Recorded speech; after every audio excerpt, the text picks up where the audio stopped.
नमस्ते प्रणाम। आप लोग कैसे हैं? आप लोग एक भजन गीत सुनिए, कैसा लगा कमेंट करके बताइए। लाइक करिए, सब्सक्राइब करिए।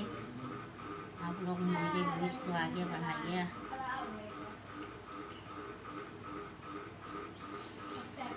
डम डम डमरू बजावेला हमार जोगिया, डम डम डमरू बजावेला हमार जोगिया।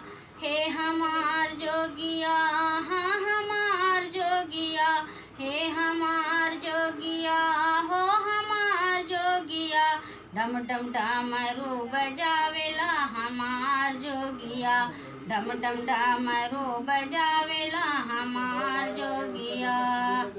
शीश गंगा जी की धार सोहे चंद्रमा लीलार, शीश गंगा जी की धार सोहे चंद्रमा लील, सोहे चंद्रमा लीलार, सोहे चंद्रमा लीलार। अंग भाभूति रमावेला हमार जोगिया, अंग भाभूति रमावेला हमार जोगिया।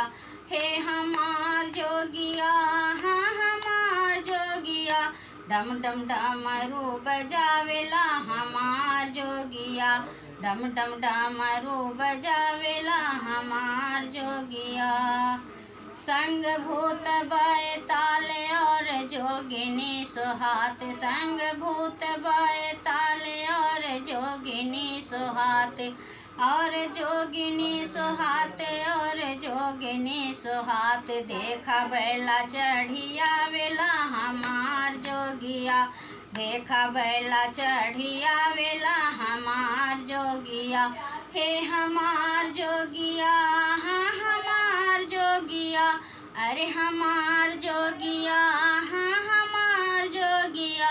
डम डम डमरू बजावेला हमार जोगिया, डम डम डमरू बजावेला हमार जोगिया। खाए भांगिया धतूर बाटे खूब मशहूर, खाए भांगिया धतूर बाटे खूब मशहूर, बाटे खूब मशहूर, बाटे खूब मशहूर। देखा झूम झूम नाचला हमार जोगिया, देखा झूम झूम नाचला हमार जोगिया। हे हमार जोगिया, हाँ हमार जोगिया, हे हमार जोगिया, हो हमार जोगिया।